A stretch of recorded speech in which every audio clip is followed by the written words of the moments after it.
Hi everyone, welcome back to another interesting and a powerful video. And today in this video, we'll discuss about a question that is being asked in GPAT GPAT 2022 का शायद question है। ठीक है, आज ही मैंने इसका video already upload कर चुका हूँ ना। वहां पर मैंने सारा डिटेल एक्सप्लेनेशन दिया है। आज एक्सप्लेनेशन नहीं दूंगा। आज जो मैं सिखाऊंगा, यकीन मानना, मैं भी जब कोई भी क्वेश्चन को ऐसे देखता हूं ना, मैं बेसिकली मैं अपनी बात करता हूं। मैं हमेशा क्वांटिटी पर फोकस करता हूं। क्वांटिटी पर। क्वांटिटी मतलब देखो किस तरह से। अच्छा, वीडियो रिकॉर्ड हो रहा है क्या? ओके। मैं अपना बात बता रहा हूं और बड़ी दिल से बता रहा हूं। मैं जब भी देखता हूं, मेरे पास बहुत ऐसे मतलब टीचिंग जो बड़े बड़े टीचर का बुक ऑलरेडी है। ठीक है, तो मैं जब भी क्वेश्चन को पढ़ता हूं, मैं देखो किस तरह से पढ़ता हूं। Which of the following could be the reason for pharmacokinetic drug interaction? ऐसे पढ़ दिया। मैं सीधा क्या करता हूं, उनका कोई सॉल्व पेपर होगा, मतलब सॉल्व का जो पैरामीटर होगा, जहां पर सारा ए का ए का क्वेश्चन आंसर बी हो गया, टू का क्वेश्चन आंसर डी हो गया। तो मैं क्या करता, सीधा सॉल्व पेपर जहां पर था वहां पर चला जाता था। मान लीजिए ये हमारा क्वेश्चन नंबर 1 हुआ, इसका आंसर मान लीजिए ए होगा। तो मैं क्या करता था, मान लीजिए ए हमारा लिए करेक्ट आंसर हो जाएगा, ए बी सी ओनली। तो मैं क्या करता था, ए बी एंड सी। तो क्वेश्चन को मैंने पढ़ लिया एंड ए बी सी को ऐसे पढ़ लिया। मेरा तैयारी इस तरह से था। ठीक है, एंड जब मैं इसी तरह से अपना तैयारी करता था, मुझे बहुत बोरिंग लगता था। कोई भी सब्जेक्ट, सिर्फ फार्माकोलॉजी की बात नहीं है। कुछ भी सब्जेक्ट हो, मुझे बड़ा बोरिंग लगता है। मतलब 10 क्वेश्चन भी या फिर 50 क्वेश्चन सॉल्व करने पर मुझे वो किक नहीं मिलता था। मुझे क्वेश्चन का आंसर अगर मेरे को पता हो जाए, ये मेरे लिए इतना रिवार्ड नहीं होता है। मेरे ब्रेन का जो डोपामिन लेवल, आप कोई भी काम करते हो तो आपको एक सेटिस्फेक्शन मिलता है।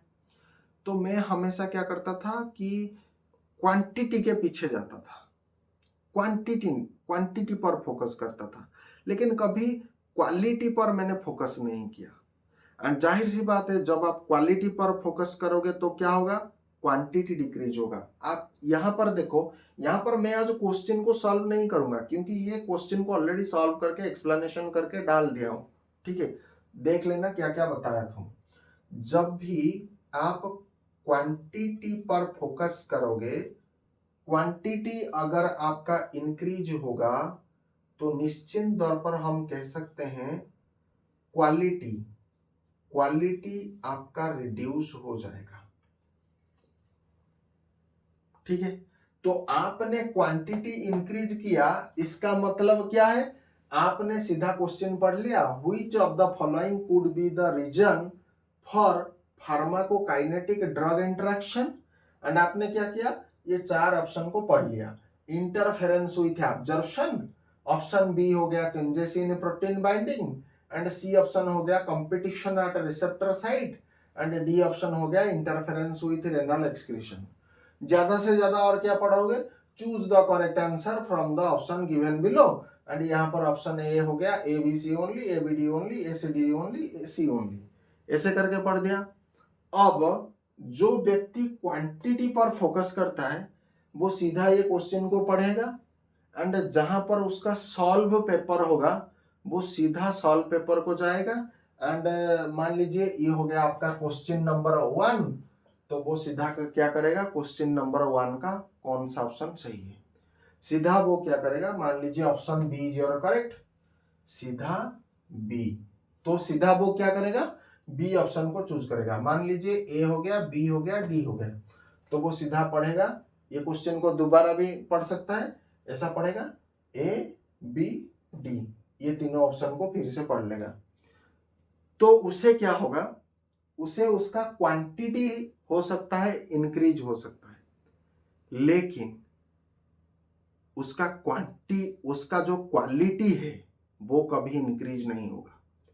भले ही कोई व्यक्ति क्वालिटी पर फोकस करता है, वो भले ही जीपैट ना पाए, भले ही नाइपर ना पाए, भले ही कोई ड्रग इंस्पेक्टर फार्मासिस्ट भाड़ में जाए, लेकिन उसका कंसेप्ट क्लियर होगा, उसका कंसेप्ट क्लियर होगा।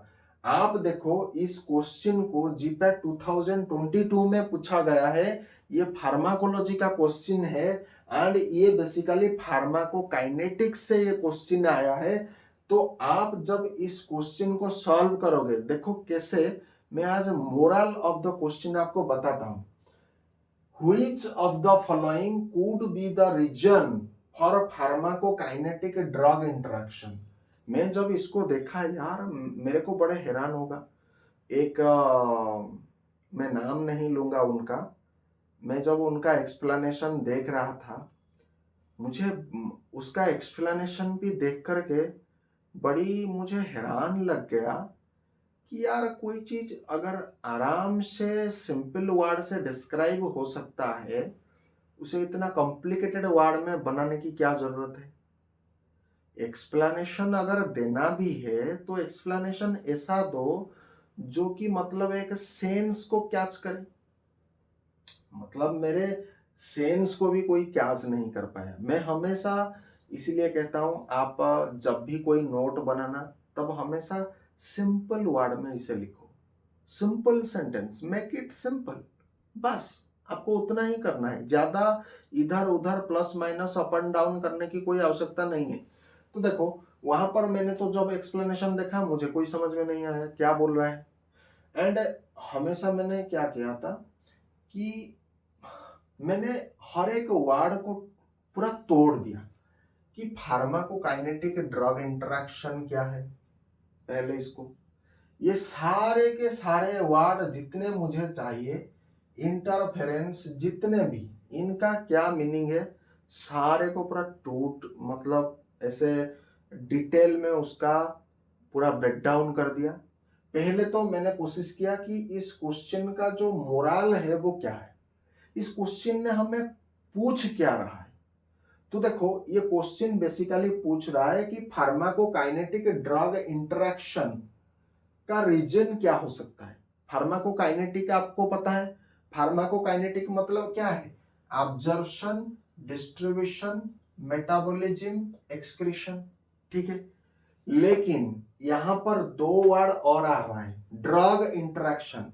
मतलब फार्माकोकाइनेटिक, जब आप फार्माकोलॉजी पढ़ोगे, फार्माकोलॉजी का दो प्रिंसिपल है, फार्माकोकाइनेटिक एंड फार्माकोडायनेमिक। तो ये पूछ रहा है ड्रग इंटरेक्शन। तो ड्रग किसके साथ इंटरेक्शन करता है बोलो। ड्रग आपका इंटरेक्शन कर सकता है फूड के साथ भी कर सकता है, पता है। ड्रग आपका ड्रग के साथ इंटरेक्शन कर सकता है। कई बार कुछ आयन भी ड्रग को क्या करते हैं, ये भी कर देते हैं। कई बार कुछ अन्य सब्सटेंस की चलते भी आपका ड्रग इंटरेक्शन हो जाता है। बहुत सारे कारण है ड्रग इंटरेक्शन होने का। तो कुल मिलाकर के देखा जाए, ऑब्जर्प्शन, डिस्ट्रीब्यूशन, मेटाबॉलिज्म के साथ ड्रग अपना एक्शन क्या प्रोड्यूस कर रहा है, ये हो गया क्वेश्चन का मोरालिटी। एंड हमें इसका क्या करना है, रीजन को फाइंड करना है। एंड ये जो रीजन है, ये रीजन यहां पर लिस्टेड है। लेकिन भाई साहब, इनमें से जो ऑप्शन है ना, ये सब ऑप्शन इसका रीजन नहीं है। कोई एक होगा लोचा, उस लोचे को हम फाइंड आउट करना है। तो आपको क्या करना है, जब भी क्वेश्चन को पढ़ो ना, शांत दिमाग से, बिल्कुल टेंशन लेने का नहीं, टेंशन देने का है।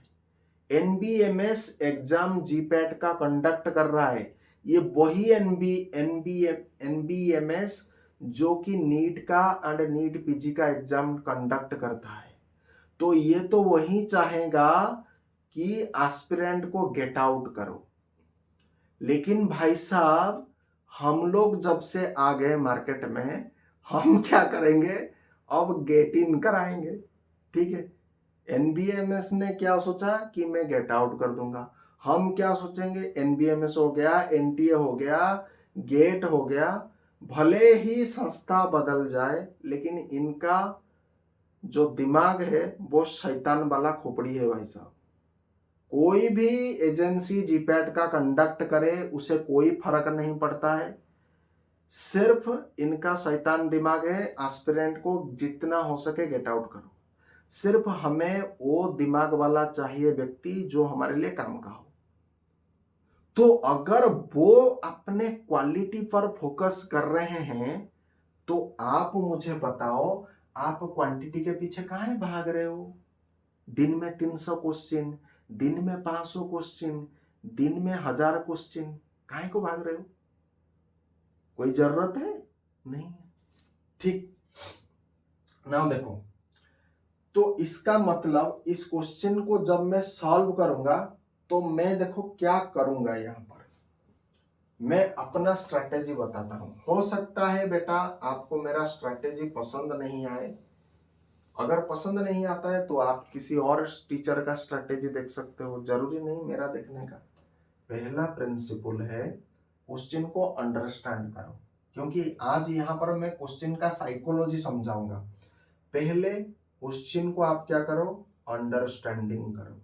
आपके अंडरस्टैंडिंग, जरूरी नहीं कि आप इंग्लिश भाषा में इसको अंडरस्टैंडिंग करो, हालांकि क्वेश्चन आता है इंग्लिश लैंग्वेज में, लेकिन आप अपने हिसाब से इसको क्या करो, रिकल करो। आपके रीजनल भाषा जो भी हो सकता है, कन्नड़ा हो सकता है, तेलुगु हो सकता है, तमिल हो सकता है, उड़िया हो सकता है, कुछ भी हो सकता है, इसे अपने रीजनल लैंग्वेज में कन्वर्ट करो और या फिर इसे इंग्लिश लैंग्वेज में इसका मीनिंग पता करो। ठीक है, तो हमने अंडरस्टैंडिंग प्रिंसिपल लगा लिया। अब दूसरा प्रिंसिपल जो होगा, हम क्या करेंगे, क्वेश्चन में हमेशा एक चीज याद रखो, not, except, except, correct, incorrect, ये जितने टाइप का वर्ड है इसे स्पेशली फोकस में रखो। यहां पर आपका माइनस मार्किंग डिडक्टेड होता है, माइनस मार्किंग आपको दे करके जाता है। तीसरा काम एलिमिनेशन प्रिंसिपल, एलिमिनेशन प्रिंसिपल लगा देना।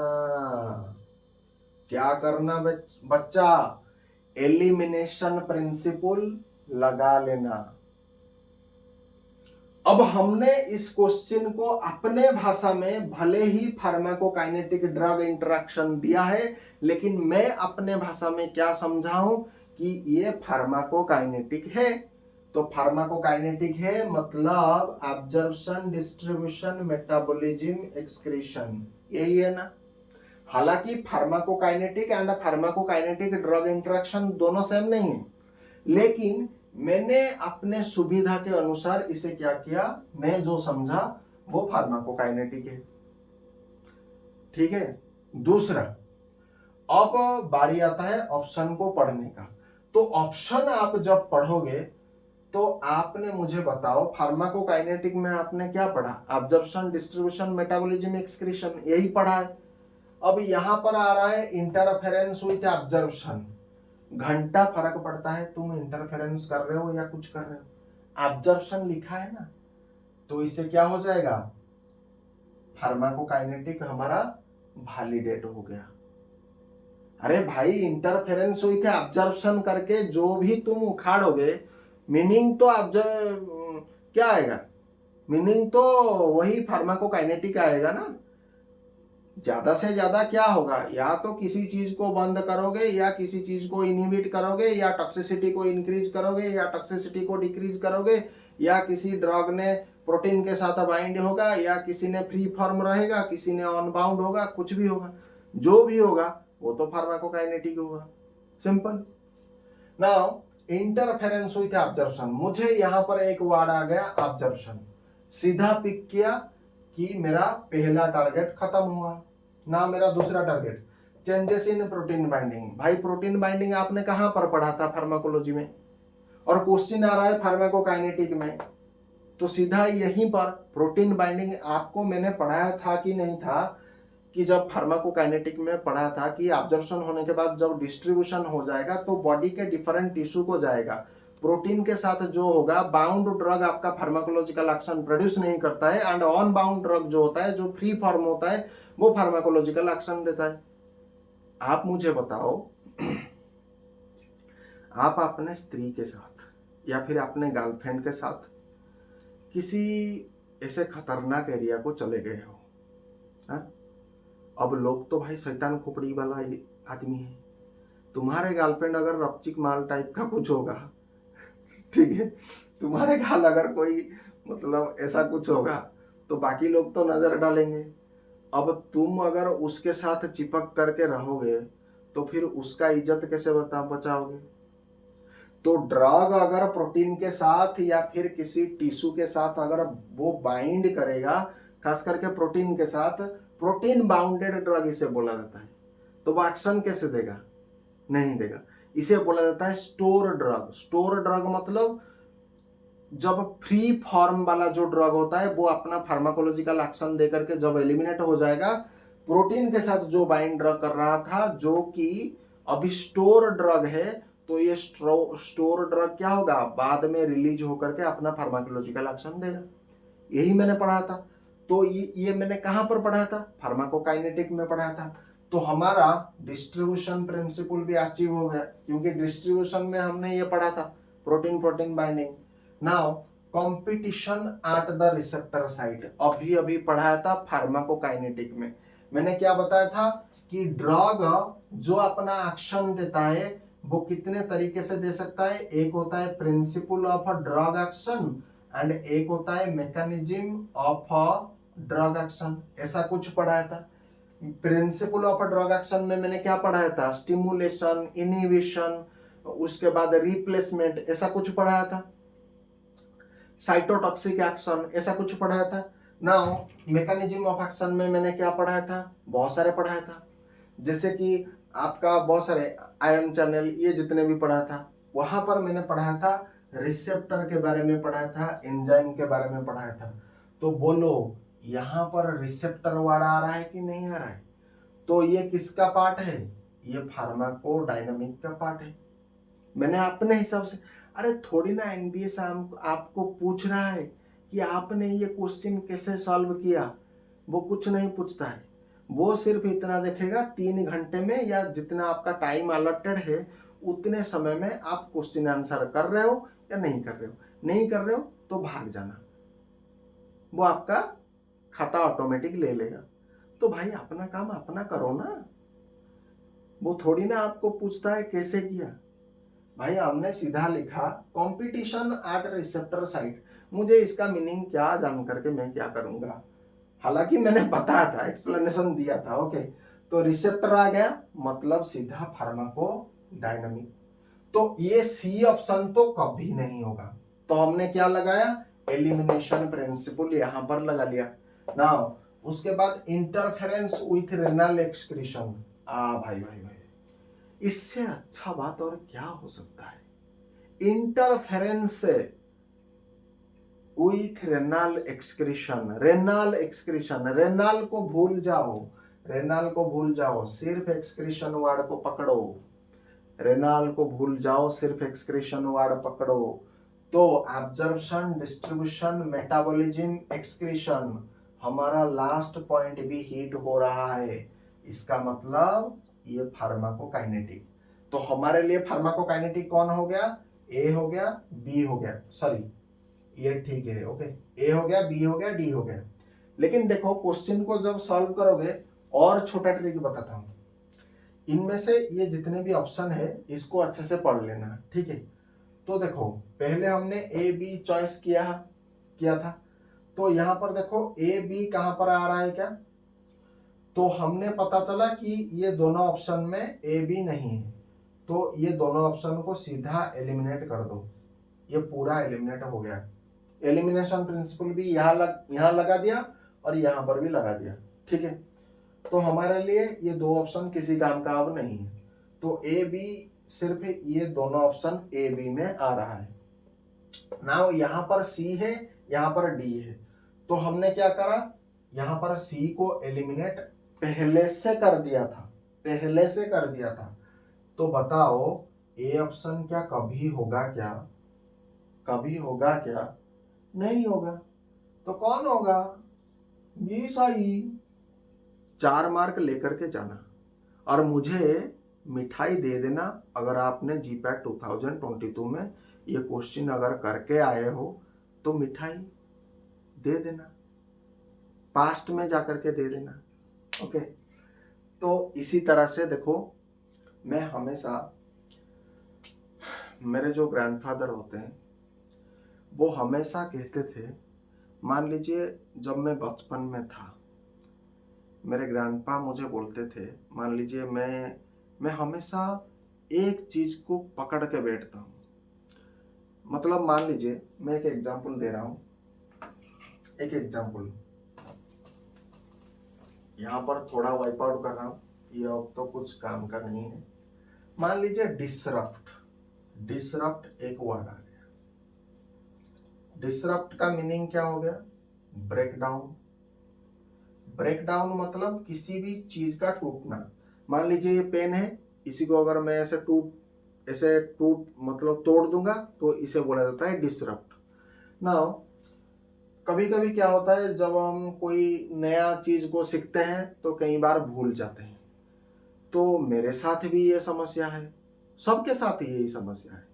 तो आप क्या करोगे, जब मान लीजिए डिसरप्ट को आपने पढ़ा है कि डिसरप्ट का मीनिंग होता है ब्रेक डाउन, तो आप क्या करोगे, जब 5 दिन के बाद यही सेम वर्ड को जब आप याद करोगे, आपको याद नहीं हो रहा है, उस केस में क्या करना, उस केस में क्या करना, सीधा डिक्शनरी खोल लेना, सीधा डिक्शनरी खोल लेना। डिसरप्ट का मीनिंग क्या है, ब्रेक डाउन। अब फिर से उसी चीज को और 5-10 दिन के बाद उसे याद करने की कोशिश करना कि डिसरप्ट का मीनिंग क्या हो गया। मान लीजिए डिसरप्ट का मीनिंग तब भी, अरे ये क्या हो रहा है यार, डिसरप्ट का मीनिंग मान लीजिए आपको फिर से भी याद नहीं आ रहा है, तो दोबारा फिर से जाना, डिक्शनरी खोल लेना और डिसरप्ट का मीनिंग क्या है फिर से पता कर लेना। अब ऐसे जब बार बार करोगे ना, तो हमारे एक ह्यूमन ब्रेन का एक सिस्टम, ये ब्रेन हमारा प्रॉपर एक सिस्टम में काम करता है। हमारे ब्रेन में generally subconscious, conscious mind, unconscious mind होता है, ठीक है। ये ब्रेन का साइकोलॉजी है, मनस्तत्व विज्ञान में ये अच्छे से पढ़ा जाता है। क्या होता है, कोई भी चीज को जब हम नया करके सीखते हैं ना, वो हमें याद नहीं रहता है। हम अच्छे से जानते हैं इस स्टेप के बाद ये स्टेप आएगा, ये स्टेप के बाद ये स्टेप आएगा, लेकिन जब हम करने जाएंगे तो वहां पर फेल हो जाएंगे या फिर वो चीज हमें याद नहीं आएगा। ये होता है, अधिकांश लोग के साथ होता है। तो हर 5-10 दिन के बाद जब वो चीज आप याद कर रहे हो और आपको याद नहीं आ रहा है, तब उस वक्त जिस भी टाइम, मान लीजिए आप रात का अभी 2 बजे, अभी प्रेजेंटली हो रहा है रात का 2 बजे, और डिसरप्ट वर्ड का मीनिंग क्या होता है आपको पता नहीं हो रहा है या फिर आप भूल चुके हो, पहले पढ़ा था लेकिन अब मुझे याद नहीं आ रहा है, तो रात के 2 बजे उठ लेना और डिक्शनरी खोल लेना, ब्रेकडाउन का डिसरप्ट का मीनिंग क्या होता है वो पता कर लेना। जब आप ऐसे करोगे तो आपको ब्रेन को हमेशा, ब्रेन क्या होता है, जब हम कोई नया चीज सीखते हैं ना, वो हमारे ब्रेन के शॉर्ट टर्म मेमोरी में स्टोर होता है। मैं लिख रहा हूं यहां पर, जब भी हम कोई न्यू लर्निंग करते हैं, न्यू लर्निंग करते हैं, वो हमारा कहां पर स्टोर होता है, शॉर्ट टर्म मेमोरी में स्टोर होता है। ये न्यू लर्निंग कुछ भी हो सकता है, आप साइकिल सीख रहे हो, आप बाईसाइकिल सीख रहे हो, आप पनडुब्बी चला रहे हो, न्यूक्लियर सबमरीन चला रहे हो, आप जहाज चला रहे हो, आप फार्माकोलॉजी पढ़ रहे हो, आप फार्मास्यूटिक्स पढ़ रहे हो, आप बड़े बड़े टेबुलेशन को याद कर रहे हो, कुछ भी कर रहे हो, स्विमिंग कर रहे हो, तो जब न्यू लर्निंग जो करते हो वो आपका हमेशा शॉर्ट टर्म मेमोरी में जाकर के स्टोर होता है, एंड यहीं पर हम क्या करते हैं, भूल जाते हैं। ये भूल जो होता है ये हमारे शॉर्ट टर्म मेमोरी के कारण होता है। तो हमें अब क्या करना है, हमें अब शॉर्ट टर्म मेमोरी से लॉन्ग टर्म मेमोरी में क्या करना है, डाटा को स्टोर करना है। लॉन्ग टर्म मेमोरी में क्या करना है, डाटा को स्टोर करना है। एंड जब हम लॉन्ग टर्म मेमोरी में स्टोर करेंगे, बेटा लॉन्ग टर्म मेमोरी को एक्सेस करना इतना हलवा खाने जितना बात नहीं है, इतना सहज नहीं है। तो लॉन्ग टर्म मेमोरी में कोई भी चीज तब भी जाता है जब आप क्या करते हो, मैक्सिमम प्रैक्टिस करते हो। क्या करते हो, मैक्सिमम प्रैक्टिस करते हो। क्या करते हो बेटा, मैक्सिमम प्रैक्टिस करते हो। उसके साथ क्या करते हो, मैक्सिमम प्रैक्टिस एक बार नहीं, मैक्सिमम प्रैक्टिस क्या करते हो, बार बार करना, मतलब रिपीटेशन। रिपीटेशन आप जब करते हो तभी होता है। एंड इंटरवल, इंटरवल मतलब इंटरवल वाइज भी आप प्रैक्टिस करना। इंटरवल, इंटरवल का क्या मतलब है, मान लीजिए 5 दिन हो गया, 10 दिन हो गया, 5 दिन हो गया, 5 डेज, 10 डेज, 1 मंथ, 2 मंथ, ऐसे करके जब आप करोगे तो शॉर्ट टर्म मेमोरी में ये जो डिसरप्ट वर्ड जो घुसा है, ये जो भूलने की बीमारी है ना, शॉर्ट टर्म मेमोरी में ये डिसरप्ट वर्ड पड़ा है। ये डिसरप्ट वर्ड जो शॉर्ट टर्म मेमोरी में पड़ा है, इसे हम कहां ले जाना है, लॉन्ग टर्म मेमोरी में। लॉन्ग टर्म मेमोरी को बोला जाता है सबकॉन्शियस माइंड। ठीक है, क्या बोला जाता है, यहां पर लिख रहा हूं, लॉन्ग टर्म मेमोरी को क्या बोला जाता है। तो मैं कह सकता हूं हमारा जो लॉन्ग टर्म मेमोरी जो होता है उसी को बोला जाता है सब कॉन्शियस माइंड। एंड इसी सबकॉन्शियस माइंड को जाने के लिए आपको क्या करना होगा, मैक्सिमम प्रैक्टिस करना पड़ेगा।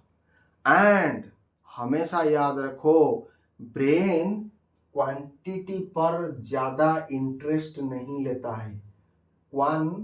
क्वांटिटी पर ब्रेन को इतना इंटरेस्ट नहीं है। हालांकि धन के मामले में इंटरेस्ट है, क्योंकि धन, अच्छा मैं आपको बताऊंगा एक इंटरेस्टिंग बात बताओ। आपके पास अभी 5 लाख है, ठीक है, आपके पास अभी 5 लाख है। मैं क्या कहूंगा, आपको मैं 10 लाख डोनेशन दे दूंगा, आप मुझे मना करोगे क्या? तो 5 लाख के कंपैरिजन में 10 लाख क्या हो गया, बड़ा हो गया। 10 लाख क्या हो गया, आपका बड़ा हो गया। 5 लाख इज लेस। ठीक है, तो ये जितने भी प्रिंसिपल होता है, तो धन के मामले में, गाड़ी के मामले में, बंगले, मतलब जितने संपत्ति के मामले में ब्रेन को क्वांटिटी चाहिए। लेकिन पढ़ाई के मामले में जब स्टडी की बात आएगा, जब रिसर्च की बात आएगा, जब न्यू इनोवेशन की बात आएगा, तब ब्रेन को क्वांटिटी चाहिए, सॉरी क्वालिटी चाहिए। क्वालिटी मतलब डिटेल्ड एक्सप्लेनेशन। क्या होता है क्वालिटी का मतलब, क्या होता है, डिटेल्ड एक्सप्लेनेशन। क्या होता है मेरा बच्चों, detailed explanation. And detailed explanation में क्या होगा, एवरी टर्मिनोलॉजी आपको आपके फिंगर टिप में होना चाहिए, एवरी टर्मिनोलॉजी। क्योंकि मैंने बताया था वर्ड पावर अगर आपका कमजोर है तो आप एग्जाम में फंसोगे। मान लीजिए आपको इंटरफेरेंस का वर्ड पता नहीं, मान लीजिए आपको डिसरप्शन का मीनिंग पता नहीं, और डिसरप्शन का मीनिंग होता है ब्रेकडाउन। भाई फार्माकोकाइनेटिक में कौन सा ब्रेकडाउन हो रहा है, कोई तो ब्रेकडाउन नहीं है।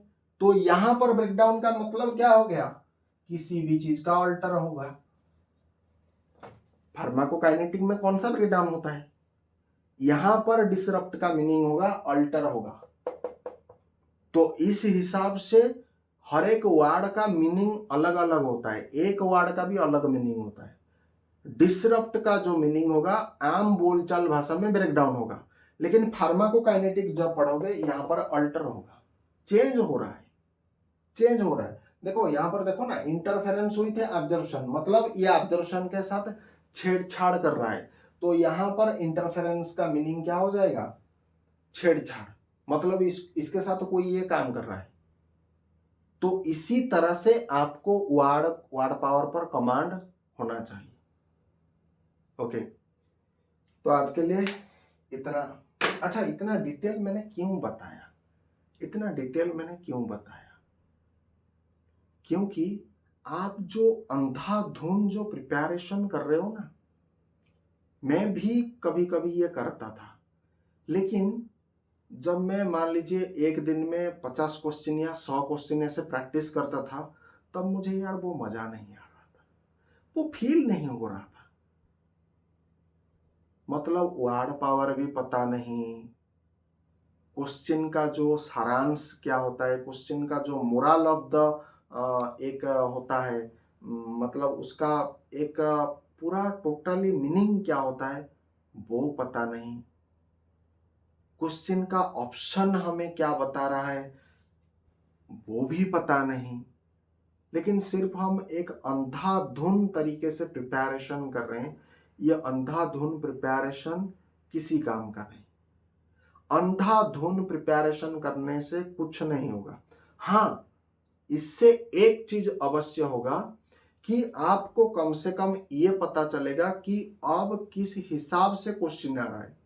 अगर आपका पॉइंट ऑफ व्यू ये है तो मैं कहूंगा अंधाधुन प्रिपरेशन काम की बात है, लेकिन एग्जाम को क्रैक करना अगर आपको आना चाहिए तो क्वांटिटी को रिप्लेस कर, क्वांटिटी को भगा दो, क्वालिटी को अपने अंदर लाओ। एंड मैंने क्या बताया था, क्वालिटी अगर आएगा तो क्वांटिटी कभी नहीं आएगा, क्योंकि इतने सारे क्वेश्चन को समझाने के लिए जब मैं इतना बोल रहा हूं तो आप तो इतना सुनोगे ना। अगर मान लीजिए आप ये वीडियो को इंस्टाग्राम रील समझ करके अगर इसे स्क्रॉल अप स्क्रॉल डाउन ऐसे करोगे, हियर एंड देयर अगर करोगे, तो फिर आपको कुछ पता नहीं चलेगा। एंड अगर आपको कुछ भी पता नहीं चलेगा तो लिटरली मान लीजिए, ये मेरा खुद का एक्सपीरियंस है, मैं कभी कभी ऐसा भी प्रिपरेशन करता था, मुझे कोई किक नहीं मिल रहा था। एंड जब मैं ऐसे ऐसे क्वेश्चन को पूरा डिटेल के साथ पूरा हर एक वर्ड को मैं समझूंगा, भाई देखो मुझे तो कोई नहीं देख रहा है ना, मैं कौन सा वर्ड सर्च कर रहा हूं, क्या कोई देख रहा है मेरे? भाई हर एक का अपना इंटेलिजेंस लेवल होता है,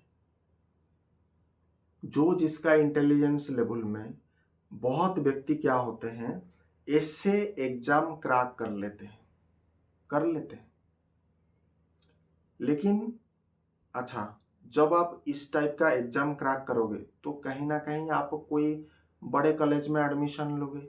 जब बड़े कॉलेज में एडमिशन लोगे वहां पर बहुत सारे ऐसे ब्रिलियंट माइंड होंगे, तब आप उनके साथ अगर बैठोगे तो आपको अंदर से लज्जा आएगा, संकोच आएगा, तब आप क्या करोगे जरा सोचना। अंधाधुन प्रिपरेशन मृत्यु का कारण बन सकता है, अंधाधुन प्रिपरेशन किसी काम का नहीं। दिन में एक भले ही क्वेश्चन सॉल्व करो, लेकिन वो एक क्वेश्चन उस एग्जाम में जरूर आएगा। एंड मैंने यहां पर जितना एक्सप्लेनेशन दिया ना, इसी एक्सप्लेनेशन से भी क्वेश्चन बन सकता है। मान लीजिए यहां पर मैं सिर्फ कर दूंगा choose the correct answer from the option given below, यहां पर मैंने सिर्फ लिख लिया कि चूज द इनकरेक्ट आंसर। यहां पर सिर्फ मैं क्या करूंगा, मैं अगर आपको ये दिख नहीं रहा होगा ना तो इसे थोड़ा मैं वाइप आउट कर रहा हूं, ठीक है। यहां पर देखो क्वेश्चन क्या पूछ रहा है, चूज द करेक्ट आंसर। मैं क्या करूंगा, अब देखो क्वेश्चन कैसे चेंज हो गया, चूज द इनकरेक्ट आंसर। अब क्या करोगे साले, बताओ ना, अब क्या करोगे? क्योंकि आपने पढ़ा था 1 नंबर का क्वेश्चन, आंसर हो गया बी। 1 नंबर का आंसर हो गया बी। आपने सीधा गया वो जहां पर जिस भी पब्लिकेशन हाउस का आप मान लीजिए बुक परचेज किया था, तो वहां पर उन्होंने सॉल्व आंसर करके दिया है। और आपके जीपैट के मान लीजिए जीपैट 2022 में यही क्वेश्चन आया था। अब जीपैट का मान लीजिए 25 में या फिर 26 में या फिर 27 में यही क्वेश्चन आया, बस यहां पर इनकरेक्ट ऑप्शन लगा दिया। इनकरेक्ट, सिर्फ इन लगाने से मीनिंग चेंज हो जाएगा। मतलब वो आपको पूछ रहा है इनमें से जितना ऑप्शन मैंने नीचे दिया था, इनमें से कौन सा ऑप्शन इनकरेक्ट हो जाएगा। अब तुमने तो इसको पूरा रट्टाफिकेशन मार के पूरा धुंधला धुंधला करके क्या आंसर निकाला था, बी आंसर। अब जब अगली बार मान लीजिए जब एग्जाम, किसी भी एग्जाम, मान लीजिए आप जीपैट 25 या 26 या 27 का प्रिपरेशन कर रहे हो, तो आप क्या करोगे, यही क्वेश्चन आया, सिर्फ इनकरेक्ट ऑप्शन दिया था, ठीक है, तो आप क्या करोगे, सीधा जाकर के B is your correct answer. अब इतना बड़ा बड़ा आलू लेकर के आओगे, तो इसीलिए मैं कह सकता हूं एक्सप्लेनेशन जब हम पढ़ते हैं तो इसी एक्सप्लेनेशन से भी क्वेश्चन आ सकता है। इसीलिए मैंने कहा हूं कि मैं हमेशा मानता हूं कि दिन में 100 क्वेश्चन सॉल्व करना इतना अच्छा नहीं है जितना 1 से लेकर के 10 क्वेश्चन अगर आप दिन में सॉल्व कर रहे हो विथ डिटेल्ड एक्सप्लेनेशन, एंड वो भी आप जिस हिसाब से समझते हो, मतलब आपका जो भाषा है, आप उस क्वेश्चन को कौन से पर्सपेक्टिव से देखते हो, ये मायने रखता है।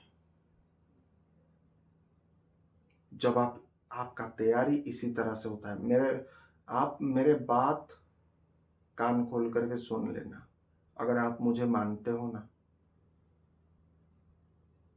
दुनिया अब कह रहा है दिन में 300 क्वेश्चन सॉल्व करो, मैं कहता हूं दिन में साला 1 से 10 क्वेश्चन सिर्फ करो, ज्यादा नहीं पढ़ना है, हमें छोटा पढ़ना है। ये जो व्यक्ति है, ये अगर मान लीजिए क्वालिफाई भी कर जाएंगे ना, ये मान लीजिए क्वालिफाई भी कर जाएंगे ना, तो ये जिंदगी में जहां जाएंगे ये साला ठोकर खाएंगे, ये जहां भी जाएंगे। ये इंडस्ट्री, मान लीजिए ये फार्मास्यूटिकल इंडस्ट्री में जाएंगे, ठीक है, ये वहां भी मार खाएंगे। मान लीजिए फार्मासिस्ट बन गए, वहां पर भी मार खाएंगे। ये जहां जाएंगे ये वहां मरेंगे। और जो व्यक्ति एक्सप्लेनेशन के साथ क्वेश्चन को सॉल्व करता है, वो दुनिया में कहीं भी हो, किधर से भी हो, उसको सब पता है ना भाई, उसको सब पता है, वो कहीं से भी रहे। क्योंकि मैंने क्या बताया था कि शॉर्ट टर्म मेमोरी में आपका सारा खेल हो रहा है, लॉन्ग टर्म मेमोरी। जो व्यक्ति इस वीडियो को देखता है, मैं गारंटी के साथ कह सकता हूं, अगर आपने इस वीडियो को अंत तक देखा है ना, ऐसा हो नहीं सकता है कि आप महान नहीं बनोगे, ट्रस्ट मी। लेकिन उतना प्रोसीजर फॉलो करना पड़ेगा, ट्रस्ट मी। भले ही आपका एग्जामिनेशन क्रैक करने का जो 1 बार हो सकता है, 2 बार हो सकता है, अगर नहीं हुआ, मन दुख करने का कोई आवश्यकता नहीं। या फिर आपका बयस चला गया, कोई बात नहीं, आप एक लेक्चर बन सकते हो। आज की डेट में फार्माकोलॉजी में या किसी भी सब्जेक्ट में बहुत सारे लेक्चर है भाई। आप अगर, मैं एक ईमानदारी तरीके से अगर बताना चाहूंगा ना, बहुत सारे लेक्चर है, लेकिन कुछ ऐसे गिने चुने लेक्चर होंगे जिनका वीडियो, जिनका कहने का, बोलने का शैली जो होता है ना, वो हमें पसंद आता है। बाकी लोग जो होते हैं, बाकी टीचर होते हैं, वो पता नहीं, उनको अगर कोई स्टूडेंट देखेगा वो कहेगा ये पहले तो टीचर जैसा लगता नहीं है, इसके पास उतना ज्ञान ही नहीं, वो क्या देगा।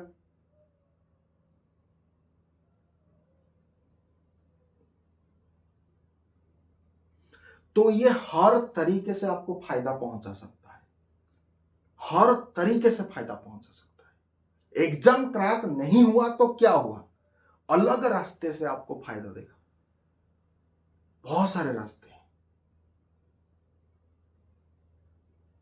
और एक बात बताता हूं, जो व्यक्ति एक क्वेश्चन के लिए इतना दमखम लगा रहा है ना, पता है इससे और एक क्या लाभ होगा।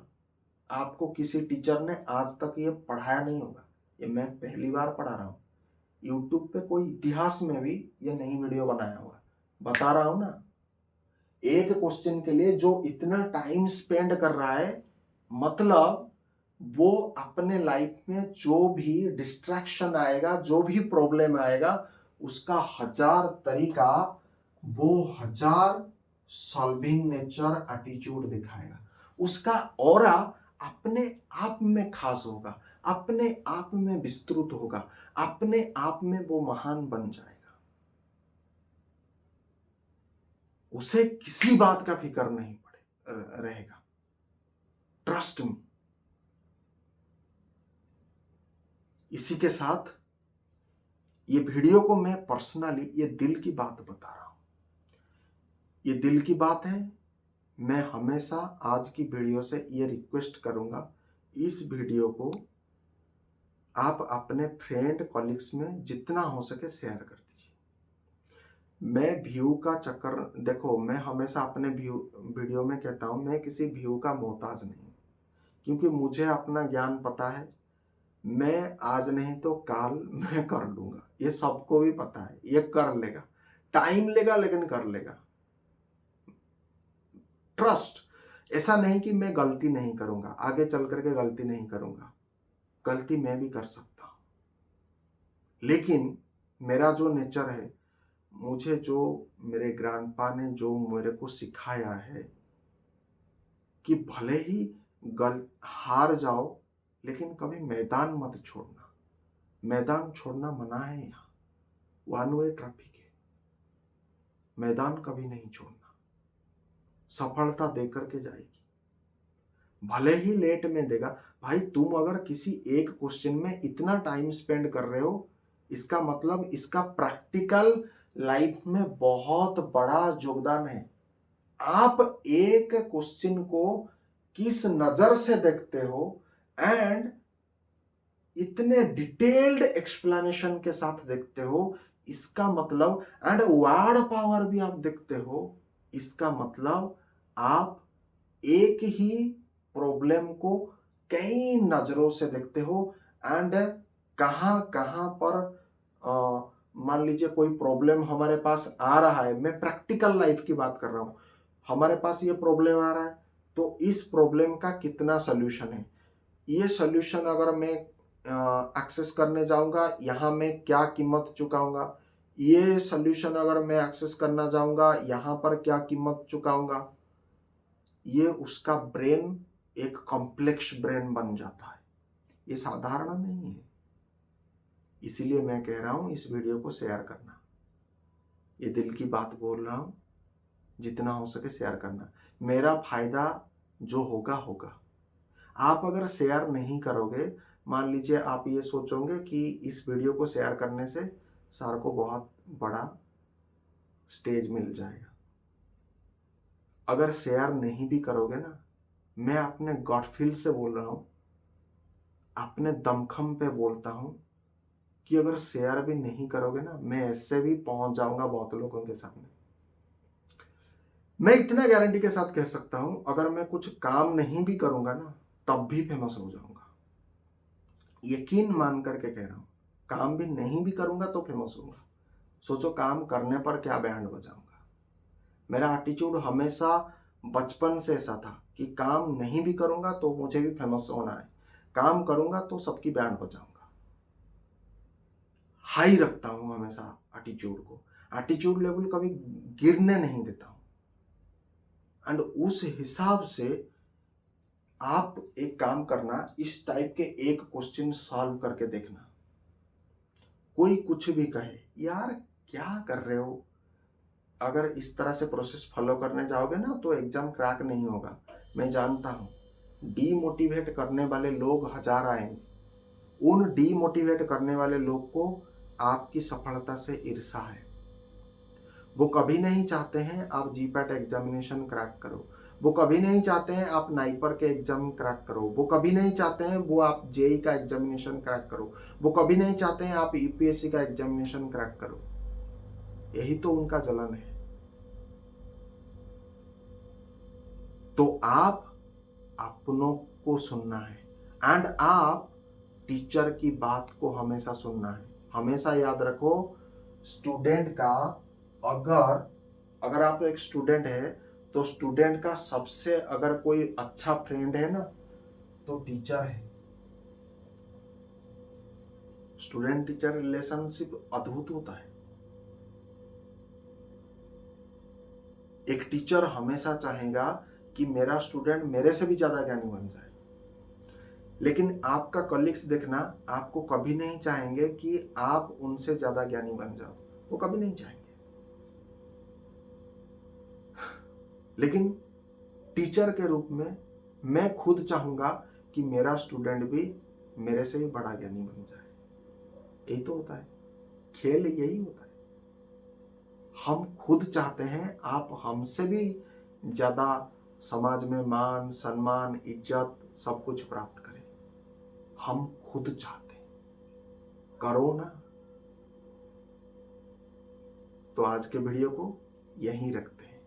Till then bye bye, thank you, जय हिंद, वंदे मातरम, थैंक्स फॉर वॉचिंग, नमस्कार।